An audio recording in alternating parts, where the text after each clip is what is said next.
Haleluya. Reka Yesu akorere hagati muri twebwe. Nahoze mbatera urwenya ngo umupastori yafashe terimosi asukamo divayi agenda ayinywa hanyuma ageze mu nzira umupolisi aramufata aravuga ati pastor, ati ko nkureba nkabona umeze nk'uwanezerewe cyane, ati iyo terimosi yawe harimo iki? Ati je nashyizemo amazi, ati niyo ndimo kunywa gusa nayatwaye muri terimosi kugira ngo akomeze asusuruke. Aravuga ati mpereza iyo terimosi nihumurize. Arihumuriza ati ko numve humura divayi. Aravuga ati ubwo ntabwo ari jewe, ati ni Yesu wongeye arabikora, ati niko yabaye yongeye arabikora, yahinduye amazi divayi. Ariko ubundi n'amazi nari mfite, ati ubwo ni Yesu wahinduye divayi. Reka twikomereze, Yesu abakorera ibyo amenyereye gukora, abakeneye kuruhuka baruhure, abakeneye gukira bakize, abakeneye gukizwa nabo bakize mu izina rya Yesu. Amen. Ntabwo ariyo nyigisho yacu y'iki cyumweru, murabizi iki ni cyumweru cya gatatu cy'uku kwezi kwa 10. Ku kwezi dufite inyigisho ivuga ngo guhindurwa bashya n'umwuka wera. Cyumweru cya mbere twarebye umuntu witwa Sawuli wabaye umwami wa Isirayeli. Samweli yaramubwiye ngo uragenda uhure n'abahanuzi barimo guhanura, ngo uze kubasanga urahanurana nabo, ngo umwuka w'Uwiteka arakuzaho ngo uhinduke umuntu mushya. Haleluya. Uhinduke umuntu mushya, undi muntu. Amen. Cyera maze gukizwa abasore twagendanaga mu byaha baje kunyagira. Kugira gute? Kunyagira. Atari mu Kirundi ariko mu Kinyarwanda baza kunyagira. Baraza rumwe ati gusica byakugendekeye bite? Kuko icyo gihe nakijijwe nari umwarimu muri university bamvanayo njya kwigisha muri tronco miyo nkuru yo murayize nkunda kuyivuga hano. Ko ni ishuri nigiyemo amasomo menshi. Baraza rumwe ati agahinda kaguteye rwose kujya muri ibi bintu by'abasazi b'abarokore. Ndavuga nti kabisa musezere ubu ngubu nagiye. Barambwira tubwo rero tugusezeyeho turakubara nk'uwapfuye. Ndababwira ntaho muvuze ukuri. Wa wundi mwari mumenyere Antoine wa kera amekwisha kufa, yarapfuye naramuhambye, ubu ndi umuntu mushya. Haleluya. Ikibazo dufite hari abantu benshi babatijwe ariko batabaye abantu bashya. Ariko Samweli yabwiye Sawuli aramubwira ngo Sawuli umwuka wera arakuzaho ube umuntu mushya. Amen.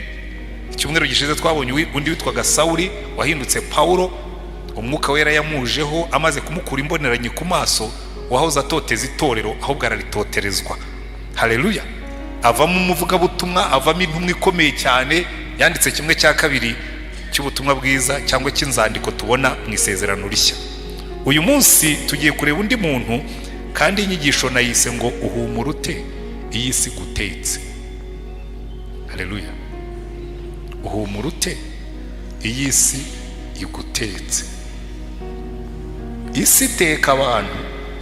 Abanyarwanda bacaga umugani ngo iminsi iteka inzovu mu rwabya. Isi iragufata ikaguteka. Hari umuntu nterutse kumva avuga ngo niba itari yaguteka ngo ntugire ngo yarakwibagiwe, ngo aracyashakisha ibirungo. Isi izaguteka, bamwe bazatekwa ku ipanu yo mu rugo.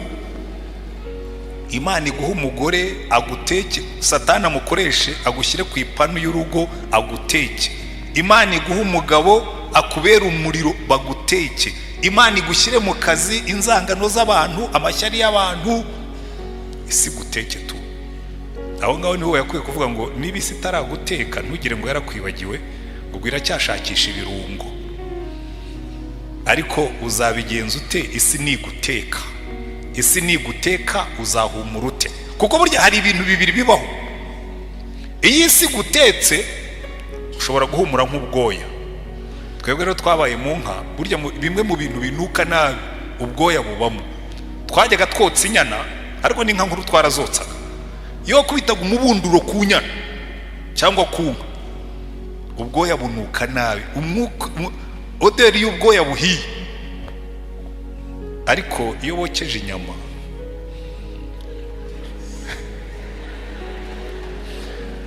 bihindura impumuro. Burya ibintu byose iyo binaze mu muriro swati bihumura neza cyangwa bikanuka. Wowe isi yigutetse uhumura ute? Niyo nyigisho y'uyu munsi. Iyi si gutetse uhumura ute? Kuko izaguteka. Twese igiduteka. Ariko kumenya guhumura neza isi yagukaranze hari ibintu wongeramo amavuta y'umwuka iyo ari muri wowe, baraguteka bagukaranga ugahumura neza. Ibyo tugiye kwiga uyu munsi. Haleluya. Turareba umugabo witwa Stefano. Mujye mu gitabo cy'ibyakozwe n'intumwa ibice 6, ariko inyito y'iyi nyigisho aho nayikuye ni muri Daniel ibice 3.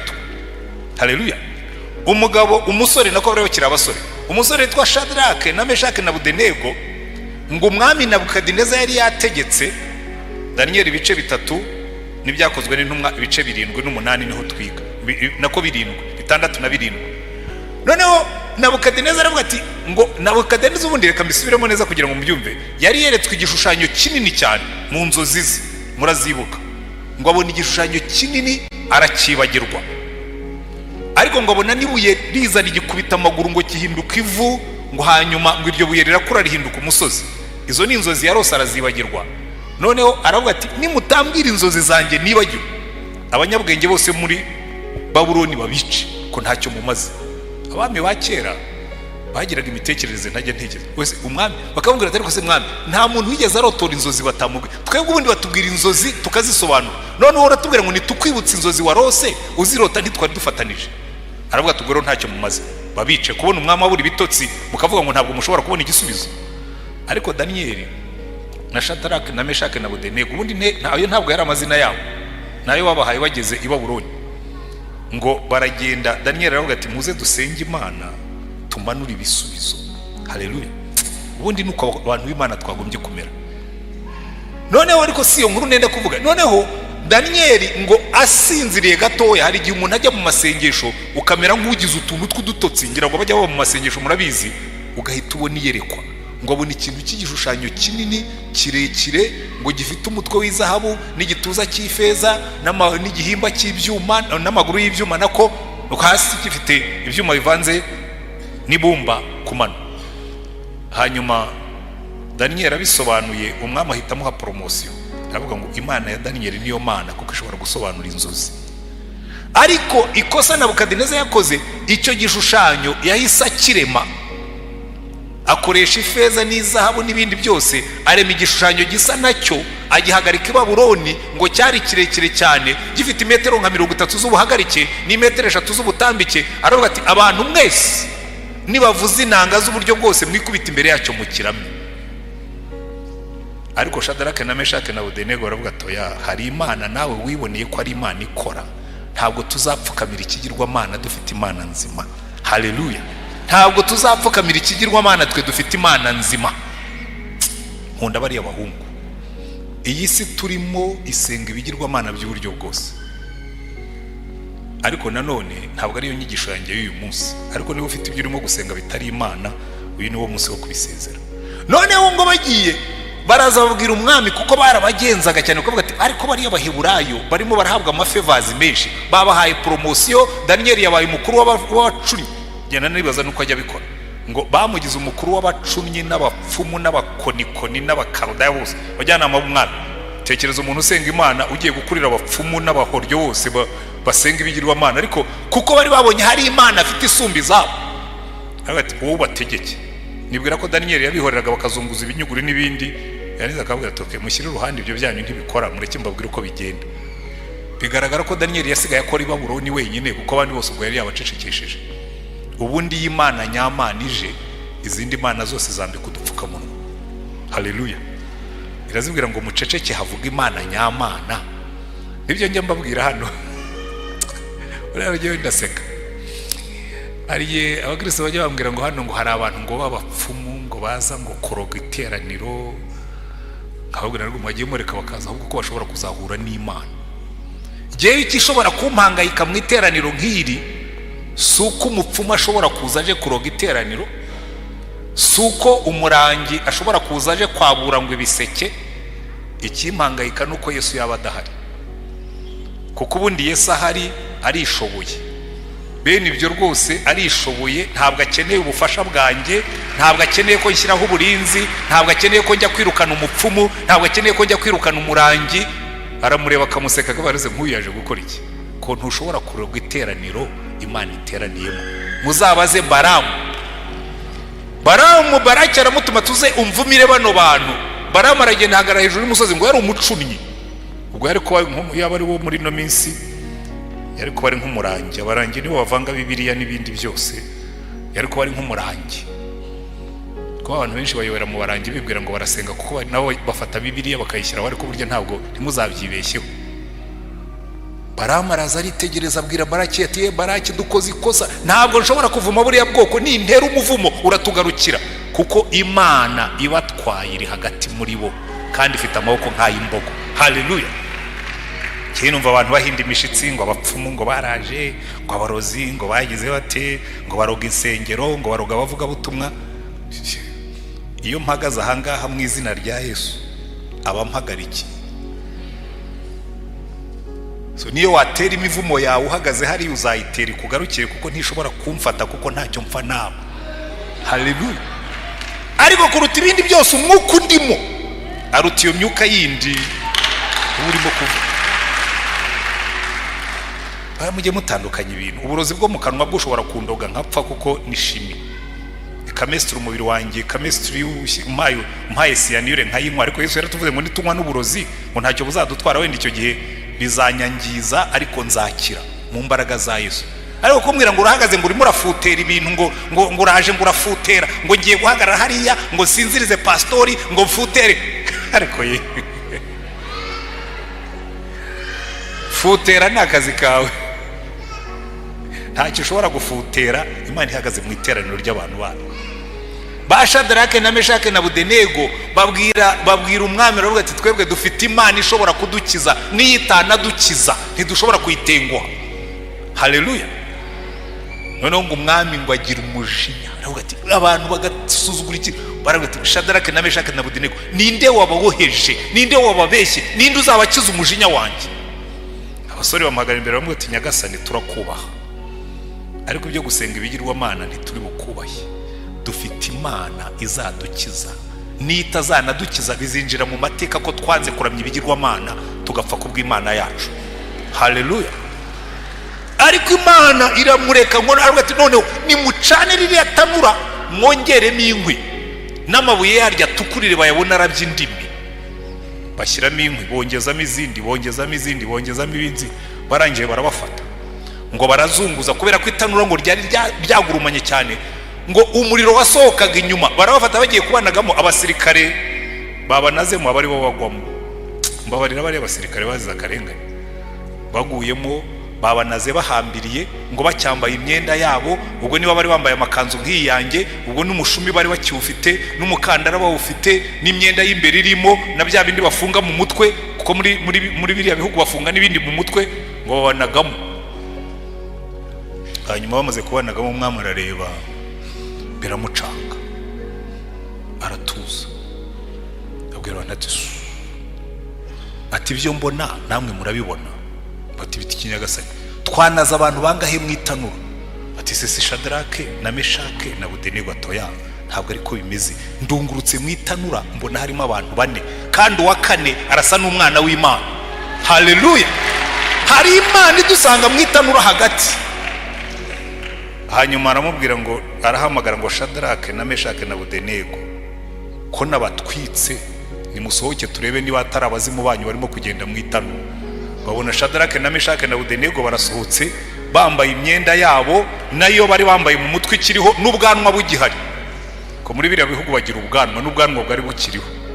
Ngo barabitegereza, nkunda amagambo bavuze, ngo barabitegereza, ngo noneho umwami aravuga ngo umva, ngo barabegera, kuko urabona abantu basohotse mu itanura ryaka umuriro bacanye murireba, namwe mwagira amatsiko yo kureba niba atari abazimu basohotsemo.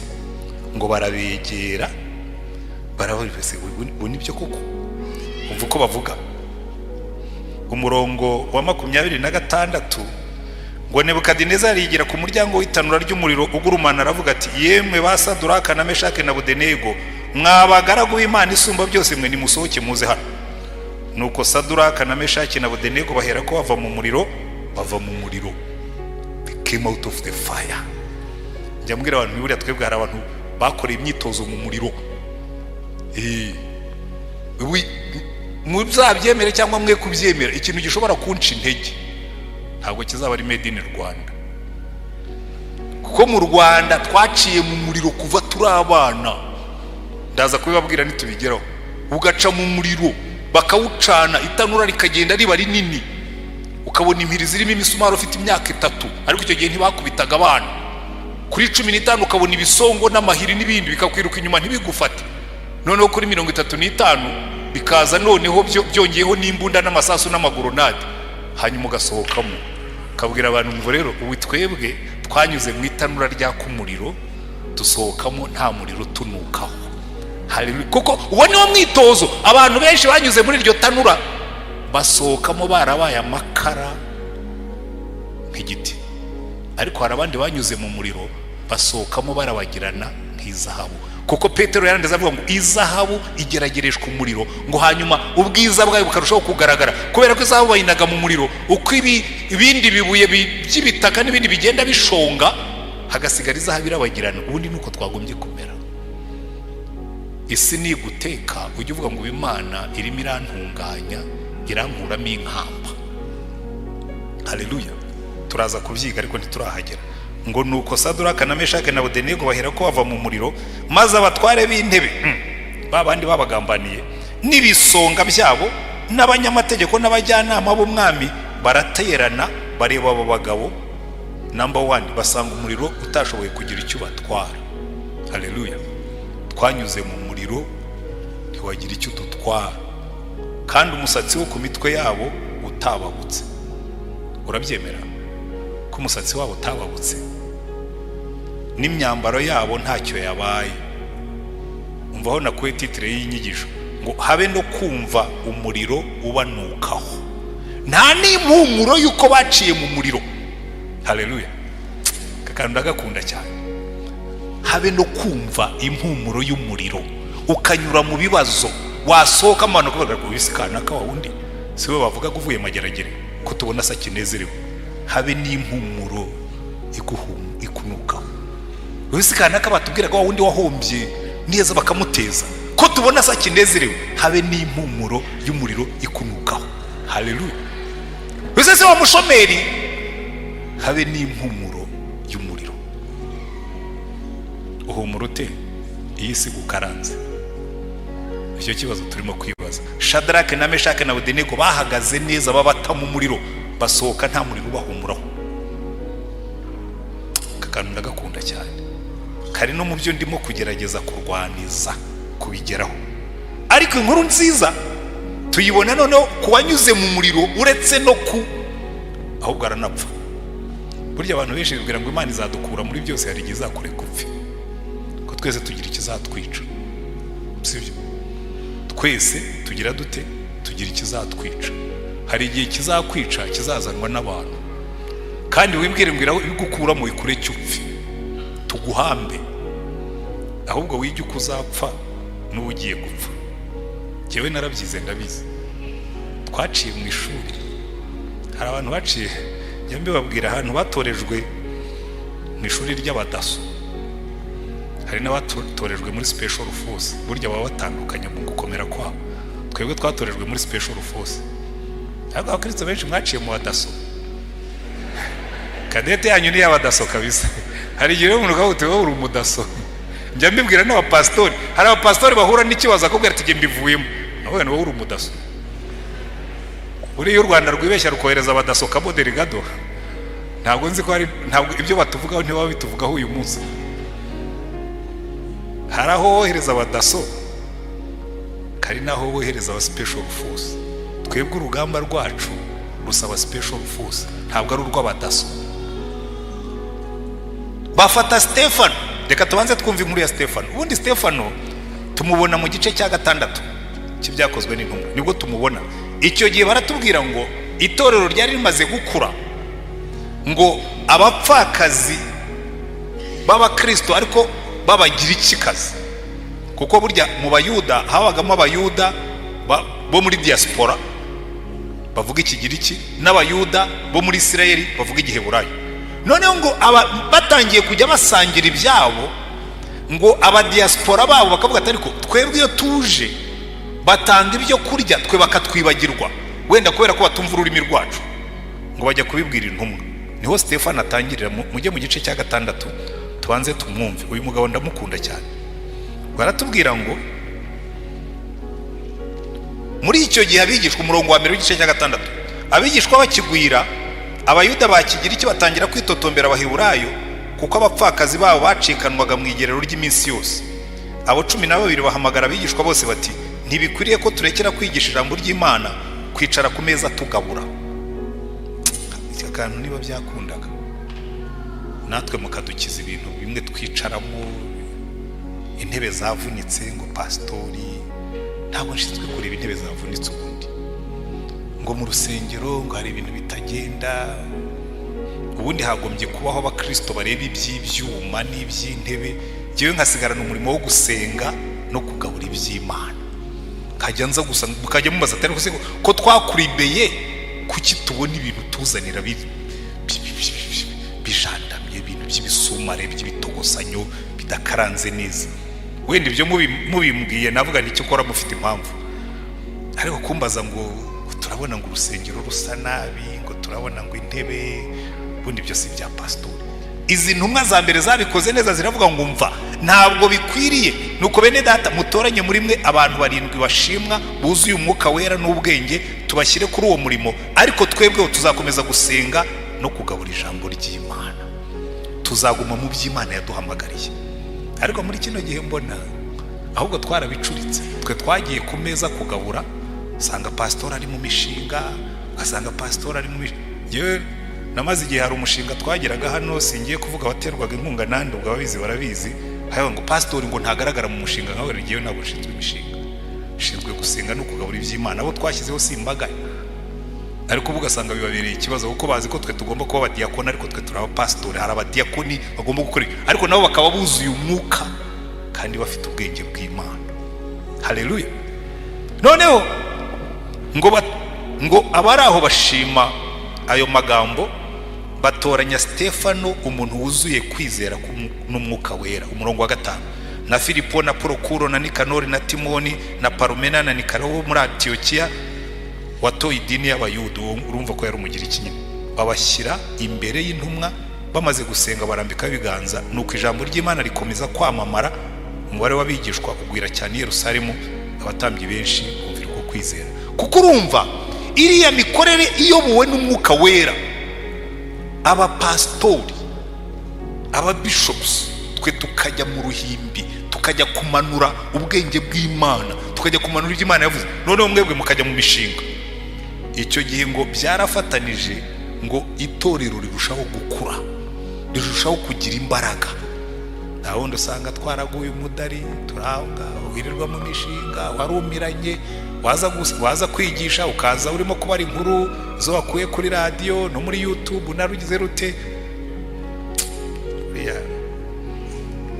Hari igihe Sawuli yagiye guhiga Dawidi mu butayu, aragenda asinzirira mu butayu n'abasirikare bamukikije. Dawidi ajyana n'uwitwa Bishayi, baragenda basanga ngo basinzirira, aramubwira ati twara ririya icumu rye n'agacuma. Yabyigishaga abapastori nkababwira nti kuri uriya mwami wamutwaye icumu rye n'agacuma niko tumeze. Satani yaraje adutwara icumu n'agacuma, intwaro zacu arazitwara, n'amazi yacu y'umwuka arayajyana, ahasigaye dusigara turi aho ngaho. Hanyuma ariko Dawidi yakomereye ingabo za Sawuli, aravuga ati we ntabwo mwakoze akazi kanyu neza, umwebwe nta bintu bijya bibabangamira hano. Kumviye uterwa bira bintu, hari igihe ibyuma bivuga n'abantu kaza pastor ibyuma byavugaga nabi, iyo ntabwo nshinzwe ibyuma. Ariko pastor iyo ibintu izi ntebe za hano ntizimeze neza, iyo ntabwo nshinzwe intebe. Nibikubera umutwaro uzabigira uwawe, ubiterure ubiheke. Arabona ngo none se uhemberwa iki? Muranyumvira ndi nshaka guhembwa se hano nari kuza. Hari n'umuntu yigeze kubibwira nawe ngo iyo mvugo ntuzongere kubivuga uri imbere yanjye. Nshaka guhembwa ntabwo nari kuba pastor. Sibyo? Rwose ushaka amafaranga ariyo yaguhagurukije ntuzabe pastor, ndabikubujije. Nabajya bibeshya ngo hano ngo hirya ngo haba amafaranga ngo baturana amato. Jya numva abantu bari bakubunza ibigambo bagahondagura amagabo, ariko se amafaranga, ndashatse amafaranga ntabwo naza kuyashakira hari mu giseke.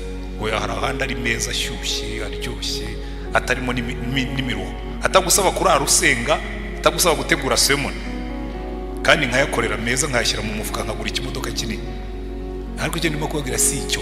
Aba bigishwa baravuga ngo ya ntabwo tugiye kureka gusenga no kugabura iby'Imana mu dutoraniza abantu babiringirwa buzuye umwuka. Batoranyamo na Stefano, niwe dushaka kwibandaho. Ngo Stefano umurongo wa 8 yari yuzuye ubuntu bw'Imana n'imbaraga, akora mu kubanda ibitangaza n'ibimenyetso bikomeye. Urumva uyu Stefano nubwo yari umunyamishinga ariko yari yuzuye umwuka, akora n'ibitangaza, abwiriza ubutumwa abantu bagakizwa. Noneho umurongo wa 9 baratubwira ngo noneho ngo ariko abantu bamwe bo mu isinagogi yitwa y'Abarubertino n'iy'Abanyakurene n'iy'Abanyalexandria n'iy'Abanyakirikiya n'Abanyasiya barahaguruka bajya impaka na Stefano. Mu cyongereza baravuga ngo opposition arose, abantu bo guhangana nawe barahaguruka. Burya rero iteka ryose idini ihora ihanganye n'umwuka. Idini ihora ihanganye n'umwuka, niko bigenda. Barahaguruka. Ariko ikintu nkunda ngo bahagurutse, aka niko kantu ka mbere nkunda cyane, ngo baramukurubana bamujyana imbere y'iteraniro ry'abayobozi mu Sanhedrin, bamujyana imbere y'abanyarukiko. Hanyuma nkunda aka kantu, murebe uko icyo gice kirangiye 15, ngo abicaye mu rukiko bose bamutumbiriye babona mu maso ha Stefano hasa na hamarayika. Umuntu wuzuye umwuka ahagaze imbere y'abantu bose barimo guhekenya amenyo. Yumva ijwi ry'Imana rimubwira ngo Stefano, ikarume gatoya utanga ubuhamya. Ngo bamurebye mu maso babona asa na marayika. Ndashaka kukubaza ikibazo, iyi si guhekenyeye amenyo usute? Iyo uhagaze imbere y'abantu bahekenya amenyo, bazamuye urusaku, bazamuye akayoge, usute? Kuko kenshi isi dushushanya mu ishusho yayo, iyo ihekenya amenyo natwe dukambya agahanga.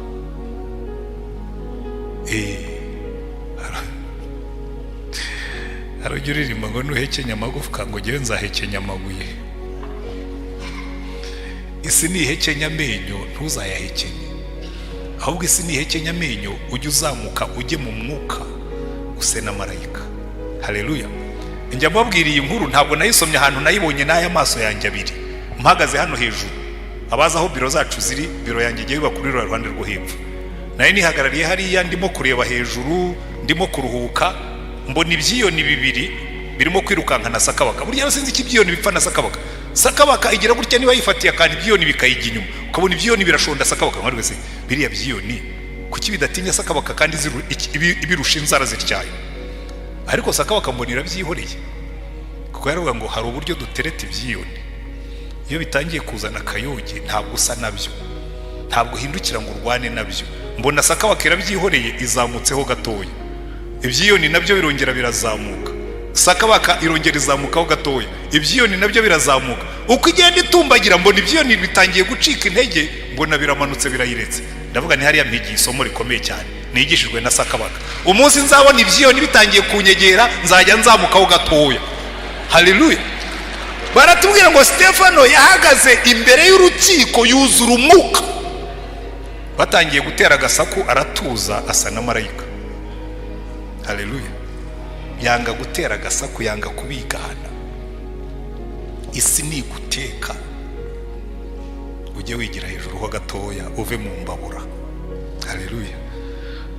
Niyongeramo umuriro wigire hejuru ho gatoya uve mu mbabura, niyongeraho gatoya uzamukeho gatoya kugeza igihe imbabura izakomeza ikaka kandi wowe utayirimo.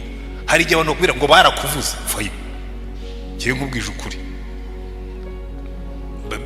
abo tujya tuganira barabizi.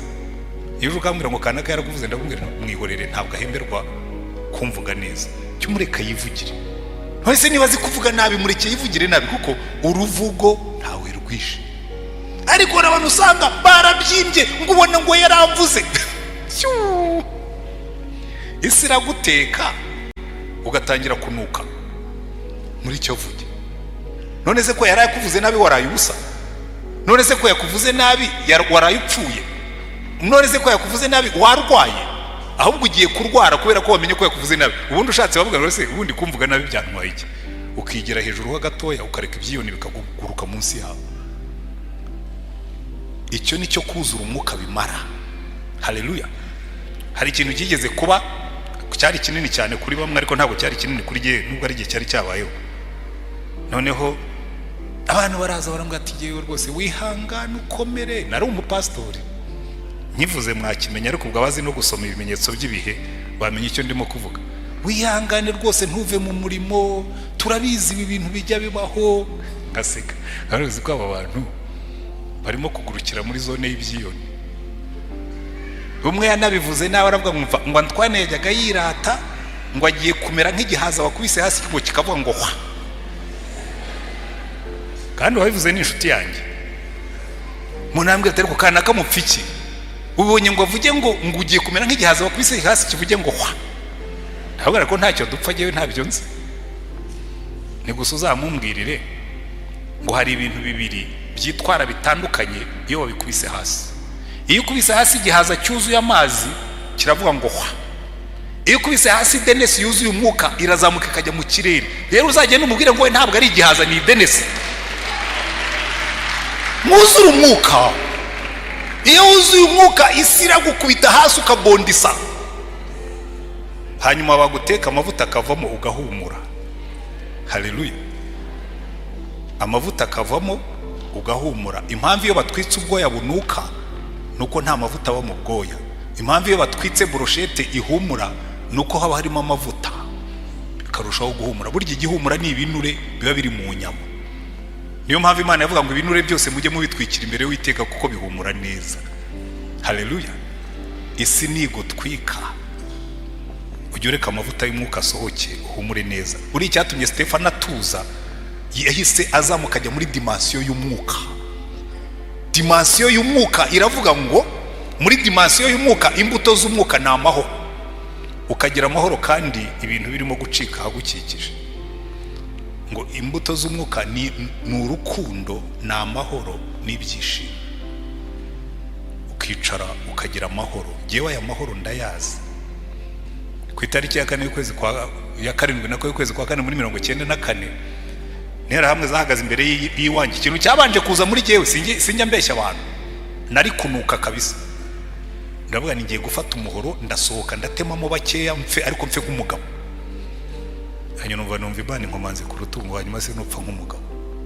Uratunguka imbere yanjye ufite amaraso ku ntoki, umbwire ko wari uvuye hehe. Wapfuye nka Yesu. Mita neza nswitching off. Mva muri kamere ndazamuka njya mu mwuka. Numva amahoro aragarutse. Mbwira Imana ntumbabarire no kuba natekereje gutyo. Ubampereho umugisha nibanyica ne gupfa nshinyitsa amenyo mfe ntuje mbasabira umugisha. Hanyuma ibikurikiye ni amateka kuko zirakabaho inkotanye, nubwo nigeze kubivuga abantu bamwe bakabanga abayihakirwa ngo bagira gute.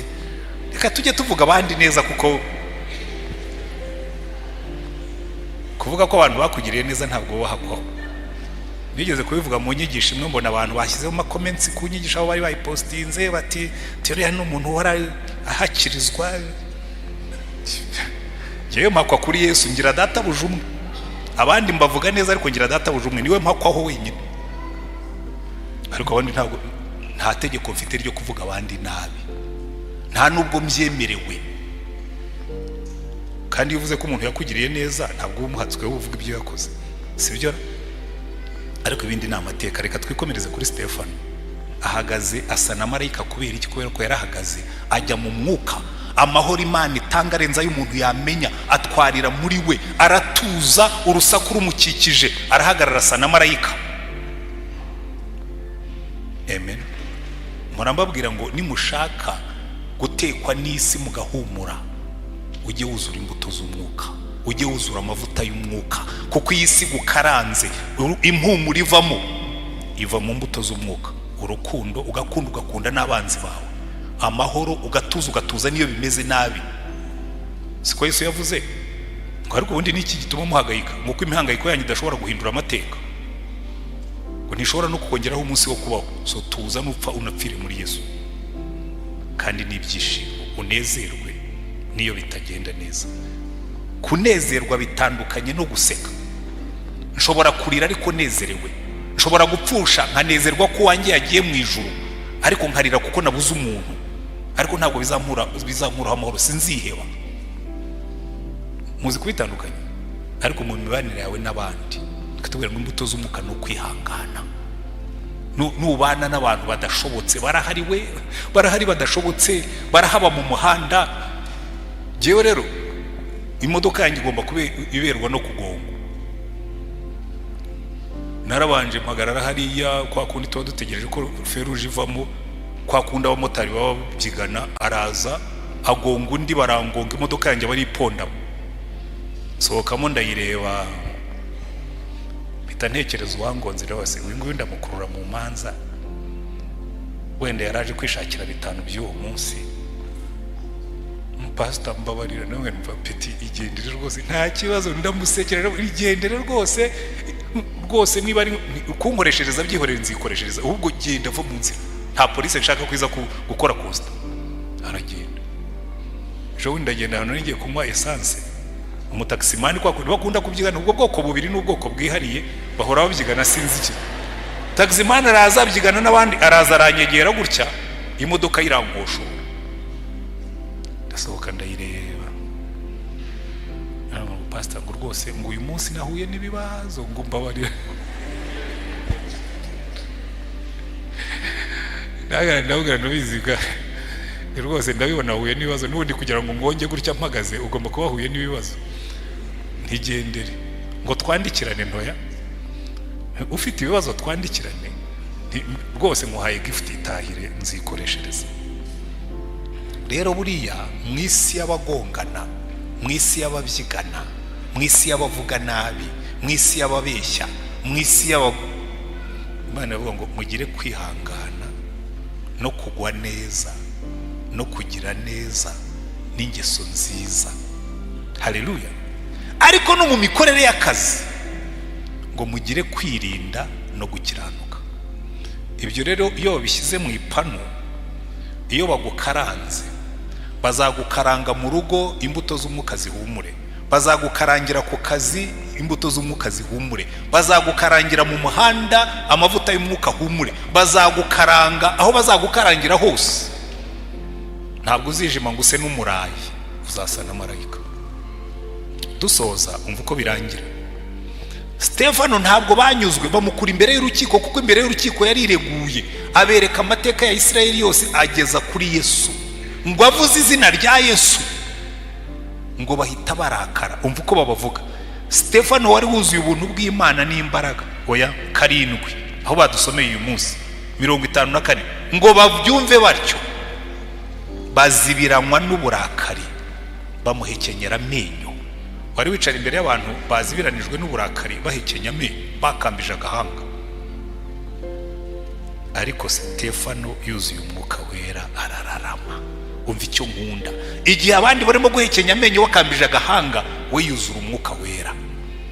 Umva abadamu murimo hano, wenda bamwe muri mwebwe muri ku ipanu y'umugabo uvuga nabi uhekenya amenyo. Barahari.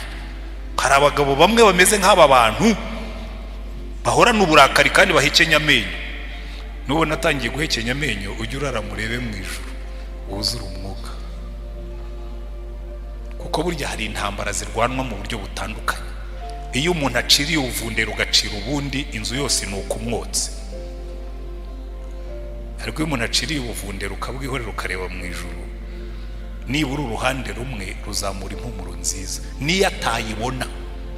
Ko hariho n'igihe uceceka wanze kumusubiza, wanze kuvuga nkawe, ahubwo akarushaho kurakara, ngo uranjunjamana wa kintazi. Kera nigeze kuyoborwa n'umuyobozi, ntabwo yari umwana mubi, ariko yagiraga umujinya w'indengakamere. Noneho umunsi umwe rwose ndamubona zaya yajunditse umujinya mwinshi, usohokera mu maso no mu matwi no ahantu hose. Araza arahagarara, mpita nanjye nabona ngiye kujya mu mwuka ndebe uko bikora. Aravuga mara nk'iminota 30, ngo ariko ukoze mu ibuye, ngo umuntu arakubwira ngo ntusubize. Nawe nturi umuyobozi wanjye, nkushubije nko kurimo kuvuga ahantu hashya neza, mbona umujinya we wose. Ndamubwira nawe ubwo reka njye gukora ibyo wambwiye, kuko ibyo wambwiye nabyumvise, ntabwo ari ngombwa kumusubiza nkuko wambwira. Ngiye kubikora. Akadomo kagarukira aho ngaho, kuko burya igihosha umuriro w'uburakari ngo ni ijambo ryiza. Umuntu naza arimo gucira umuriro nk'idarago, nawe ntugacire undi, ujye ucira amazi. Ibintu byose byoroshye. Abantu bakunze kuvuga ngo ariko ibintu byose urabyoroshye. Ntabwo burya byoroshye. Abantu bacira umuriro nge nkacira amazi, kazimya umuriro. Amina. Kuko burya ino si turimo, hari ubwoko bubiri bw'abantu, hari abacira umuriro, hari n'abacira amazi. Hari abagendera mu mirimo ya kamere n'abagendera mu mbuto z'umwuka. Kandi iyo bashyize ku ipanu buri muntu wese ahumura ukwe. Hari abantu bavoma hafi iyo bashyize ku ipanu bahita banuka. Hari n'abandi uterera ku ipanu bagahita bahumura. Hitamo uwo uzabaho. Kandi uyu munsi umenye uko uteye. Nuko ngo Stefano yuzuye umwuka wera ararama atumbira mu ijuru, abona ubwiza bw'Imana, na Yesu ahagaze iburyo bw'Imana, aravuga ati mbonye ijuru rikingutse n'umwana w'umuntu ahagaze iburyo bw'Imana. Igihe abandi barimo guhekenya amenyo wabona Yesu, igihe uzabona isi itangiye guhekenya amenyo ujye utumbira Yesu, urebe mu ijuru. Utabarwa kwawe kuzaba kuri hafi. Wibwira ngo byatumye baceceka, ahubwo noneho inshinga eshanu z'ubugome. Baravuga ngo barasakuza cyane, biziba amatwi, bamugwiraho icyarimwe, baramukurubana, bamwicisha amabuye. Ariko barimo kumwicisha amabuye ngo Stefano, umva uko birangira. 59 bakimutera amabuye arambaza aravuga ati mwami Yesu akira umwuka wanjye. Arapfukama avuga ijwi rirenga ati mwami ntubabareho iki cyaha. Haleluya. Arapfukama azamura amaboko aravuga ati mwami ndabizi ngiye kurangiza, nabyumvise amabuye banteye n'imigambi bafite nuko mpfa, ariko ndapfa mvuga umugisha, sindi upfe mbekenya amenyo, sindi upfe mpishinyitsa amenyo nk'imbeba yafashwe mu kamashu, ndabumba umunwa akira ubugingo bwanjye kandi ntubabariho iki cyaha. Ngo arasinzira. Haleluya. Uwitwa Baramu yigeze kuvuga ngo mva icyama nkazipfira nk'abakiranutsi, iherezo ryanjye rikaba nk'iryabo. Nahagaze iruhande rw'uburiri bw'abantu bapfa. Burya kuba pastori bikujyana mu ishuri, ni ishuri rihoraho. Nabonye abantu bapfa. Hari abantu bapfa batuje, ukabibona ko kuko ukagira ngo kuko arasinziriye neza, wanareba no mu maso ye ukagira ngo arasinziriye kandi yapfuye. Ariko hari n'abandi bapfa batera imigeri, bakarwana, agashibura. Kabuto uyu muntu rero mu buzima agomba kuba yarabagaho n'ubundi ashihurana n'ubuzima. Ariko reka twige kugenda nk'uko abakiranutsi bagenda, n'iherezo ryacu rizabe nk'iryawe. Haleluya. Nkunda uko Stefano yapfuye, ngo arapfukama arambura amaboko aravuga ngo Mana, ijambo rya nyuma nshaka kuvuga si ijambo ry'umujinya, ijambo rya nyuma nshaka kuvuga si ijambo ry'ubugome, ijambo rya nyuma nshaka kuvuga si ijambo ry'umuvumo. Ubabarira iki cyaha ntukibabareho. Ngo ahita yigendera azamuka mu ijuru. Haleluya.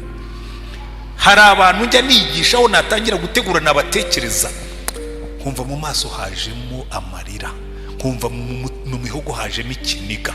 Ntekereza Stefano azamutse mu ijuru, kuko ngo yari yabonye ijuru rifunguye, ngo abone umwana w'Imana ahagurutse. Ubundi Yesu aba yicaye iburyo bw'Imana Data dusabira.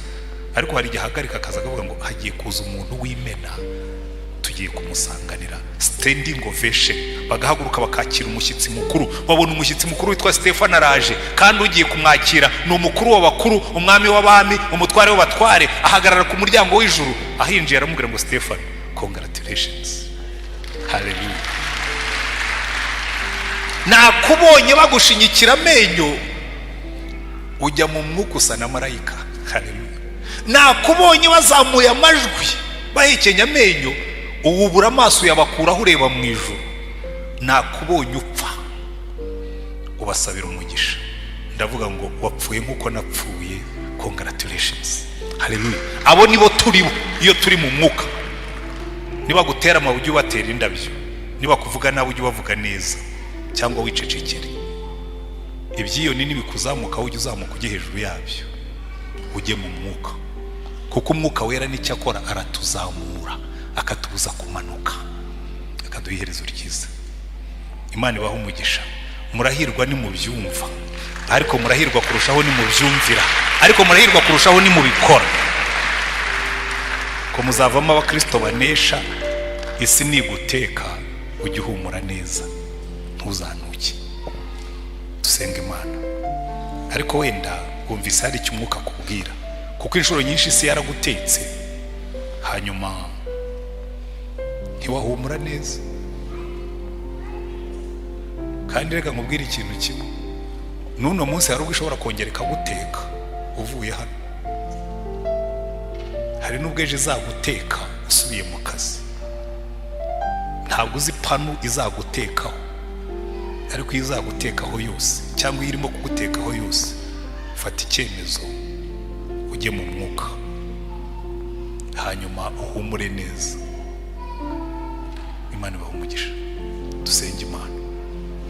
Kandi niba urimo hano wumvise Imana ikubwira ngo uyu ni wo munsi wawe wo guhindura ukava muri kategori y'abo banaga mu muriro bagahita bamera nk'uwaba banazemo, uvuge ngo Mana umbabarire, umpindurire, mushyire muri zone y'umwuka. Uzamura ikiganza dusenge Imana. Turagushimye mwami Mana yacu, kwifuza kwacu guhora ari kumwe, nuko tugendera mu mbaraga z'umwuka aho kugendera mu mbuto za kamere. Ureba abantu bose bateraniye ahangaha, buri munsi isi iraduteka. Turi mu isi y'abahemu, turi mu isi y'abambuzi, turi mu isi y'abanyabinyoma, turi mu isi y'indangare, turi mu isi y'abambuzi, turi mu isi y'abagambirira nabi. Ariko aho hose ipanu isi izadutekaho yose, turasenga ngo twuzuze umwuka. Mu byo tuzanyura mu byose twe kuvuga amagambo, mu byo tuzanyura mu byose twe gukubita hirya no hino, mu byo tuzanyura mu byose twe kujya mu byo kwiheba, mu byo tuzanyura mu byose twe kujya mu byo kwihorera. Uduhe kwera imbuto z'umwuka, uduhe guhumura neza. Uhabwe icyubahiro, uduhe umugisha tuwuhesha abandi. Mu izina ryawe dusabye umwami wacu Yesu Kirisito, amen. Imana ibahe umugisha.